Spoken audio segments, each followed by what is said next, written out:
Amém. Bom dia. Alegria de estarmos juntos mais uma vez. Deus seja louvado pela presença de vocês que despertaram cedo para vir à igreja e também a sua presença aí nos acompanhando, nos assistindo. Deus seja louvado, que a presença de Deus hoje mais uma vez fale ao nosso coração. Hoje tem um grupo muito querido, muito especial para mim que está acompanhando. Toda quarta-feira eu participo de um grupo de oração com 3 amigos pastores que têm sido os meus pastores, que têm me fortalecido. E mais ou menos nesse horário nós estamos reunidos orando e hoje eles estão nos acompanhando, pastor Helder, pastor Charles, pastor Paulo, são os meus intercessores, são os homens que me pastoreiam, que me aconselham, e estão aí nos acompanhando. Deus abençoe a vida de vocês. Tenha um grupo de oração, tenha um grupo de pessoas que possa fortalecer você, que você possa ser você, que você possa abrir o coração. Os pequenos grupos, como nós falamos, fazem esse papel muito bem. É um ambiente menor em que você pode compartilhar a sua vida, as suas necessidades. Faz muito bem para a vida cristã ter um grupo de pessoas além da igreja, que é um grupo grande, para você ter uma intimidade maior. Hoje nós vamos falar sobre mais um passo para um reavivamento. É sobre isso que estamos falando durante esses dias, como viver um reavivamento em nossa vida, em nossa igreja, em nossa família, e hoje vamos estudar mais um tema. Antes de começarmos, feche os seus olhos e vamos falar com Deus. Querido Pai, muito obrigado, Senhor, por esse novo dia. Muito obrigado pela oportunidade de, mais uma vez, começar o dia ouvindo a Tua Palavra e permitindo que a Tua Palavra fale ao nosso coração. Hoje é um tema muito importante, é um tema muito especial, que não podemos seguir nesse tema sem que o Teu Santo Espírito dirija, guie e nos auxilie, tanto quem vai falar quanto quem vai ouvir. Que todos sejamos ricamente abençoados por Tua presença, é o que te peço em nome de Jesus. Amém. Amém. Abra sua Bíblia em 1 João, capítulo 2, finalzinho da Bíblia, 1 João, capítulo 2. Hoje, a revista dos 10 dias de oração, ela começa a apresentar um tema que nós vamos trabalhar durante os próximos dias, que é sobre o santuário e a função do santuário. E 1 João capítulo 2, verso 1, ele escreve o seguinte: filhinhos meus, estas coisas vos escrevo para que vocês não pequem. Mas se vocês pecarem, temos um advogado junto ao Pai, Jesus Cristo, o justo. E Ele é a propiciação pelos nossos pecados, e não somente pelos nossos próprios pecados, mas ainda pelo do mundo inteiro. Ao longo do Novo Testamento, há uma ênfase forte sobre o que Cristo está fazendo agora no céu.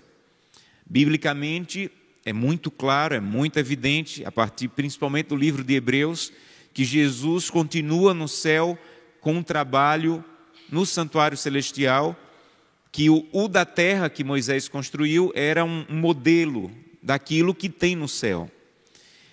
E todo reavivamento, ele precisa passar pela compreensão do que é o santuário e do que acontece no santuário.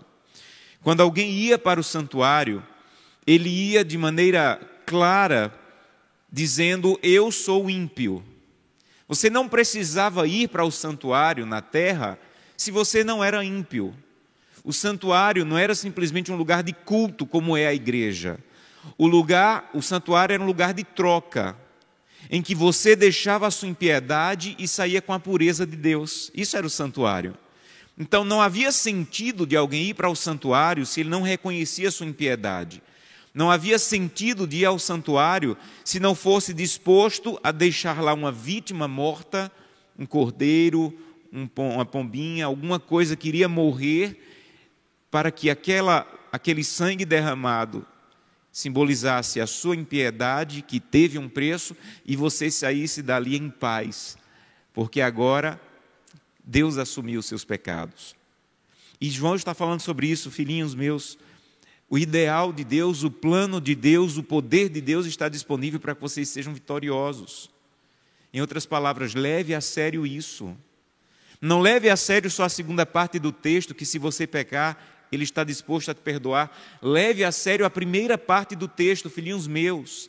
O que está escrito, o que Deus oferece na palavra, é para que vocês tenham vitória sobre os pecados.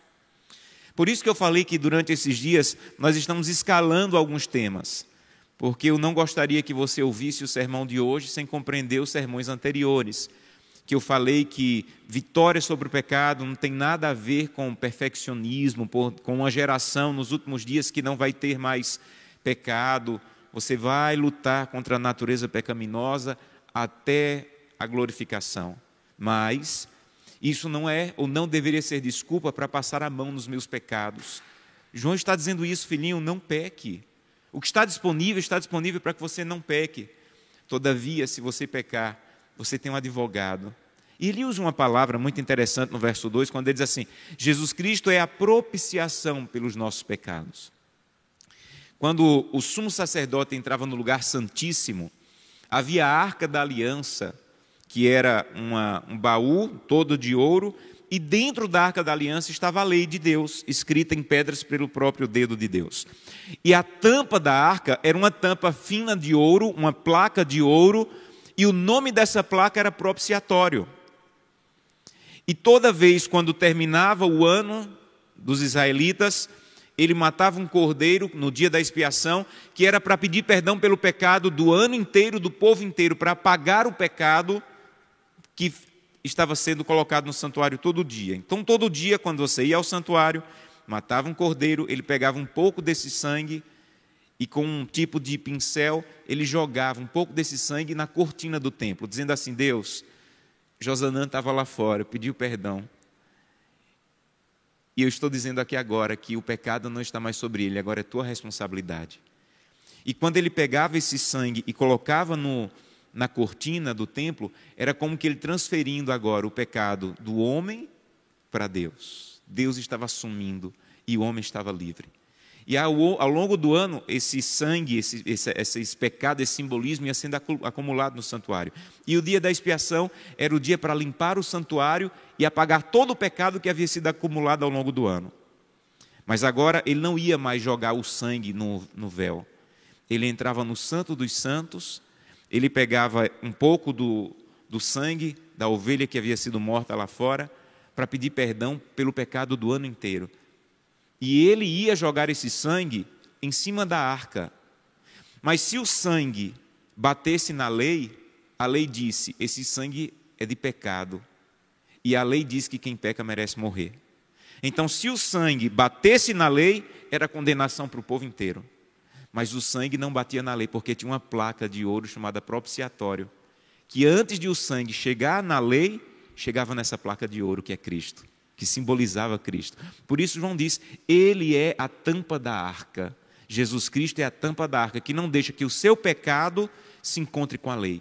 Porque se o seu pecado se encontra com a lei, você está derrotado, você está destruído. Porque aquele que transgride a lei está condenado. Mas o seu pecado, se você quiser, pode se encontrar com Cristo. E se o seu pecado se encontra com Cristo, há perdão disponível. Isso é belíssimo. Mas junto com a certeza do perdão dos pecados, há também a certeza da vitória sobre os pecados.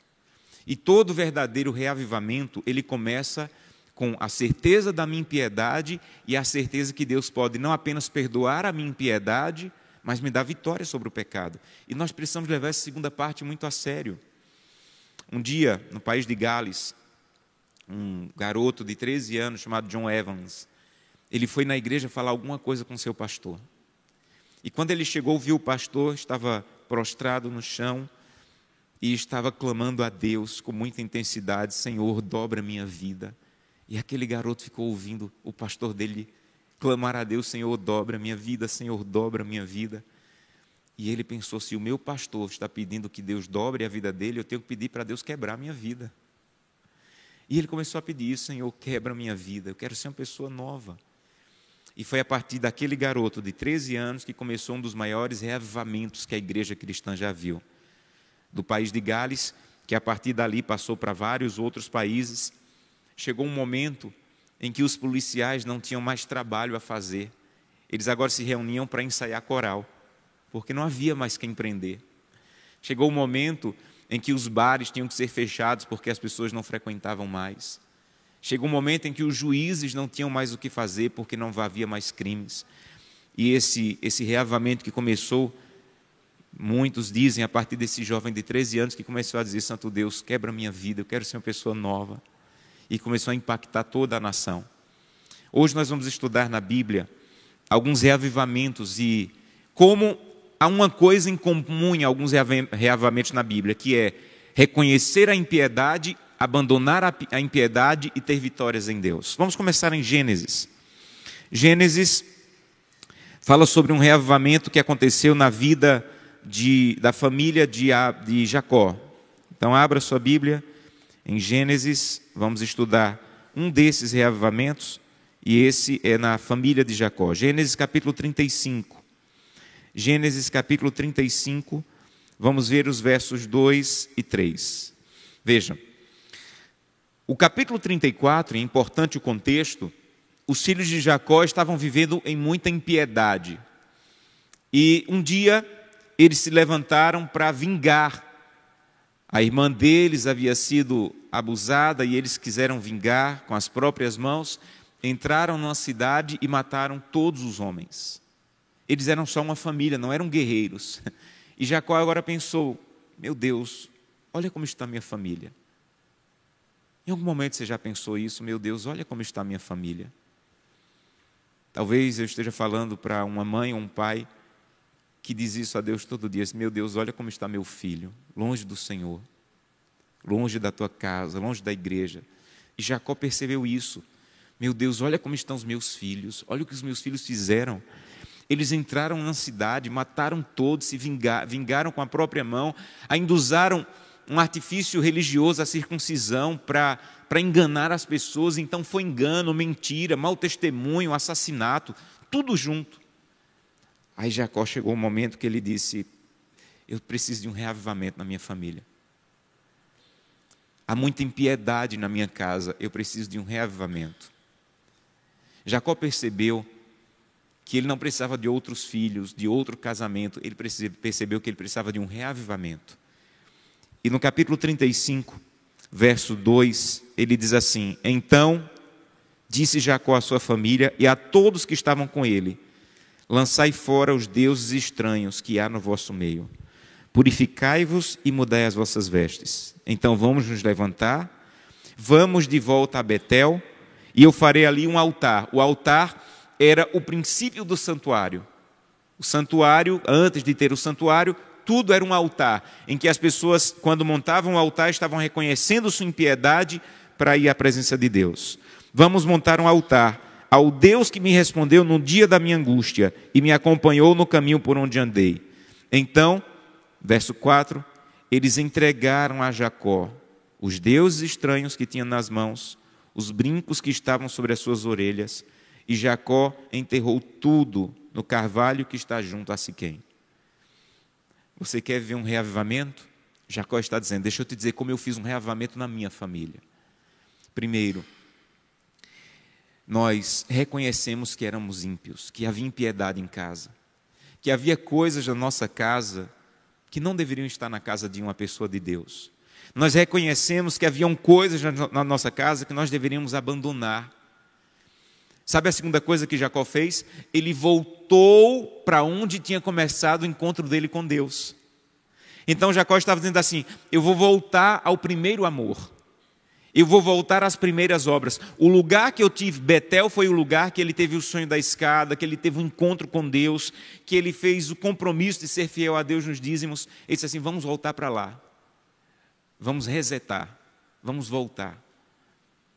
Talvez algumas famílias precisam reconhecer que há impiedade no que acessa, no que lê, impiedade na maneira como se alimenta, coisas que não deveriam estar em casa, que ainda estão. Você quer um reavivamento? Reconheça a impiedade na casa. Reconheça a impiedade na maneira como trata a esposa, como trata o esposo, como trata os filhos. Reconheça a impiedade na maneira como você faz negócio. Reconheça a impiedade e volte ao primeiro amor. Como era a tua vida quando você começou na caminhada com Deus? Você orava como ora hoje? Você passava tempo na presença de Deus como passa hoje? Você falava de Jesus como fala hoje? É muito comum que quando a gente está começando a caminhada, a gente tenha mais firmeza, mais tempo com Deus, a gente é mais apaixonado. Jacó está dizendo, volte para isso. Você já viveu isso, volta para as primeiras obras, volta para Betel. Reconhece a impiedade, abandona a impiedade e volta às primeiras obras. O que é que está na sua vida, o que é que está no seu armário, no seu guarda-roupa, que você sabe que não agrada a Deus, que não pertence a Deus? Se desfaz disso, reconhece a impiedade e volta às primeiras obras de intimidade com Deus. Reergue o altar da família. E a Bíblia diz que quando Jacó fez isso, ele partiu, e o verso 5 diz, tendo ele partido, o terror de Deus invadiu as cidades circunvizinhas e eles não perseguiram a família de Jacó. Reconhecimento da impiedade, abandono dos pecados e vitória em Deus. É essa a ordem.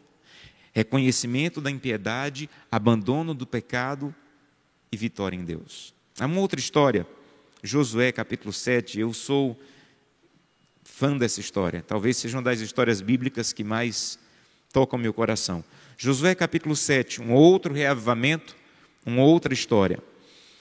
O capítulo anterior diz que o povo de Deus venceu Jericó, uma cidade dificílima, uma cidade grandiosa, uma cidade poderosa, e pelo agir de Deus, eles venceram Jericó, destruíram Jericó. Agora, eles tinham que destruir uma cidade chamada Ai, que era nada. Até hoje, os estudiosos bíblicos têm dificuldade de saber o que era Ai, onde ficava Ai. Era uma cidade insignificante. Como eles tinham vindo da vitória de Jericó, eles pensaram, Ai, o que é Ai? Vencemos Jericó, ora. Ai não é nada. E o capítulo 7 diz que eles disseram o seguinte, capítulo 7, verso 2. Enviou, pois, Josué de Jericó alguns homens para a cidade de Ai, que está em Bet-Aven, ao oriente de Betel, e falou-lhes dizendo, subam, espiem a terra. Eles subiram e espiaram a terra de Ai. E voltaram para Josué e disseram, não precisa subir o povo todo, apenas 3 mil homens para se ferir Ai. Não precisa cansar todo o povo, porque ali quase não tem inimigos. Vai ser muito fácil, nós somos fortes, nós vencemos Jericó, nós somos o povo de Deus, Deus tem quase que obrigação de nos abençoar, então vamos com a nossa força, nossa capacidade, nossa sabedoria. Verso 4. Assim, pois, subiram lá do povo uns 3 mil homens, os quais fugiram diante dos homens de Ai. Mas os homens de Ai feriram deles uns 36, e aos outros perseguiram desde a porta às pedreiras, e os derrotaram na descida. E o coração do povo se derreteu, e se tornou como água. Então Josué rasgou as suas vestes, se prostrou em terra sobre o rosto perante a arca do Senhor. Sabe o que é a arca do Senhor? O santuário de novo. Até a tarde, ele e os anciãos de Israel, e deitaram pó sobre a cabeça. Então disse Josué, Senhor Deus, por que fizeste esse povo passar o Jordão, para nos entregar nas mãos dos amoreus, para nos fazerem perecer? Tomara que nos contentássemos e ficar do outro lado do Jordão. Senhor, o que eu vou dizer? Pois Israel virou as costas diante dos seus inimigos. Ouvindo isso, os cananeus e todos os moradores da terra vão nos cercar, nos destruir. E o que será do teu grande nome? Então disse o Senhor a Josué, levanta-te. O que você está fazendo aí prostrado? Porque Israel está prostrado sobre o seu rosto.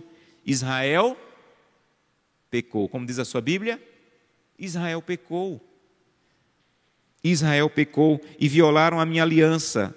Aquilo que lhes ordenara, pois tomaram das coisas condenadas, furtaram, dissimularam, até debaixo da sua bagagem o puseram, pelo que os filhos de Israel não podem resistir aos inimigos. Viraram as costas diante deles, porque Israel fez coisa condenada. Eu já não irei convosco, se você não eliminar do vosso meio as coisas condenadas. Levanta-te, santifica o povo e diz: santificai-vos para amanhã, porque assim diz o Senhor Deus de Israel: há coisas condenadas no vosso meio, ó Israel. Aos vossos inimigos você não pode resistir, enquanto não eliminar do vosso meio as coisas condenadas. Meus irmãos, imagina Josué indo à presença de Deus, dizendo: Santo Deus, por que essa derrota? Por que isso está acontecendo na nossa família? Por que isso está acontecendo? Deus diz assim: Josué, levanta. Não é hora de chorar, é hora de agir. Não é hora de dizer: Santo Deus, por que isso está acontecendo? É hora de tirar do meio de vocês coisas que estão condenadas e que não deveriam estar no meio do povo de Deus. Então, às vezes, nós estamos dizendo: Santo Deus, nos dá vitória. Quando Deus diz assim: eu quero te dar vitória, mas tem coisa condenada, você está abraçado à coisa condenada. E Deus diz uma coisa muito séria aqui. Deus diz: não é tempo de lamentar, é tempo de agir. Não é tempo de chorar pela derrota, é tempo de reconhecer a impiedade e abandonar a impiedade. E para mim um dos versos mais tristes é quando no verso 12 diz assim: já não serei convosco, já não serei convosco. Já não serei convosco porque você abraçou o pecado. Você quer que Deus venha a ser com o teu casamento, com a tua família, com a tua vida, com os teus filhos. Talvez Deus esteja dizendo: já não serei convosco, porque é impiedade, que você está abraçando a impiedade. Leve a sério, não o pecado na vida dos outros, leve a sério o pecado na sua vida. Chame o pecado pelo nome, mas não na vida dos outros. Comece chamando o pecado pelo nome na sua própria vida. Nós somos muito bons para chamar o pecado pelo nome na vida dos outros, mas nós dissimulamos muito quando temos que chamar o pecado pelo nome na nossa vida. Na vida dos outros é pecado, na minha vida é falha. Na vida dos outros é impiedade, na minha vida é deslize. Deus está dizendo: leve a sério a impiedade no meio de vocês. E o verso 12, Deus diz assim: já não serei convosco. Deus está dizendo assim: eu vou dizer qual é o problema de vocês. O seu maior problema, Josué, não é a presença do inimigo, é a ausência de Deus. Eu não estou com você. Esse é o seu problema. Talvez o grande problema no seu casamento não é que o inimigo está atacando meu casamento, é que falta Deus no teu casamento. É o que Deus está dizendo para Josué. O problema não é o inimigo não é nada. Ai é uma cidade insignificante. O problema é que eu não estou com vocês, e eu não estou com vocês porque o pecado estava nos separando. Então diga ao povo que se santifique, porque você não vai resistir aos seus inimigos, diz o texto bíblico. Você não vai resistir aos seus inimigos enquanto você não eliminar do teu coração e da tua vida coisas que você sabe que não deveriam estar mais lá.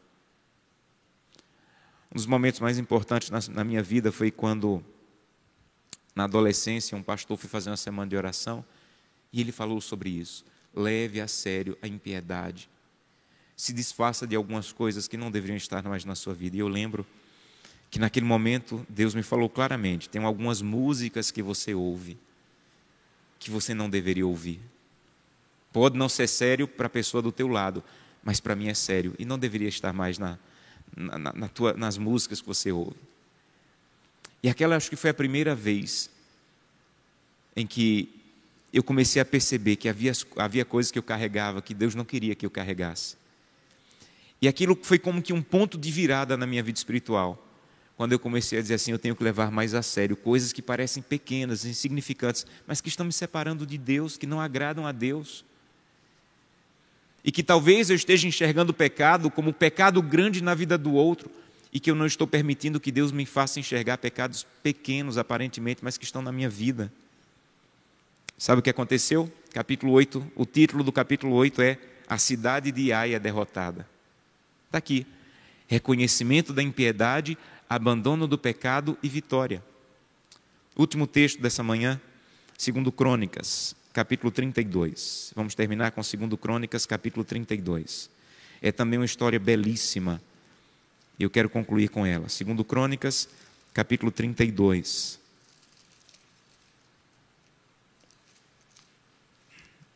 Essa é a história de um rei, um dos reis mais grandiosos da história de Israel. Segundo Crônicas 32, o rei Ezequias, a partir do verso 1, diz: depois destas coisas e desta fidelidade, veio Senaqueribe, rei da Assíria, entrou em Judá, acampou-se contra as cidades fortificadas e intentou apoderar-se delas. Vendo, pois, Ezequias que Senaqueribe vinha e que estava resolvido a pelejar contra Jerusalém, resolveu, de acordo com seus príncipes e os seus homens valentes, tapar todas as fontes das águas que havia fora da cidade. E eles ajudaram. Assim todo o povo se ajuntou, taparam as fontes das águas, como também o ribeiro que corria pelo meio da terra, pois diziam: por que viriam os reis da Assíria e achariam tantas águas?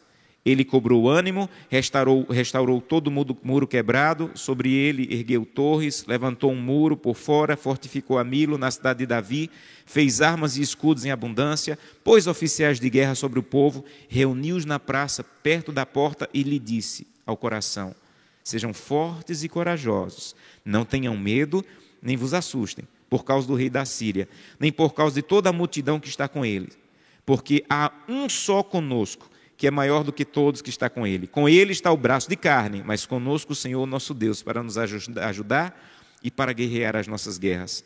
E o povo cobrou ânimo com as palavras de Ezequias, rei de Judá. Deixa eu te explicar um contexto histórico aqui.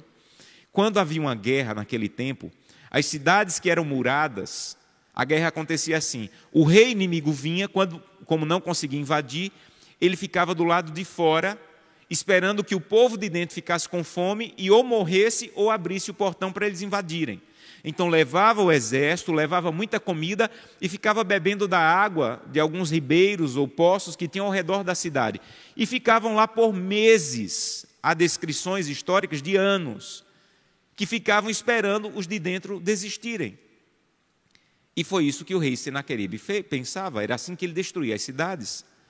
Senaqueribe era conhecido como a praga do Oriente, era um homem terrível, que destruía, que matava com muita crueldade, e quando ele foi destruir Jerusalém, tentar destruir a cidade do povo de Deus, o rei Ezequias disse assim: olha, eles vão vir, ele vai cercar a cidade, mas por que ele vai beber água da nossa água? Então vamos tapar as fontes das águas, porque o inimigo com sede vai embora rápido. Essa era a ideia de Ezequias, o inimigo com sede vai embora rápido. Deixa eu aplicar para a tua vida.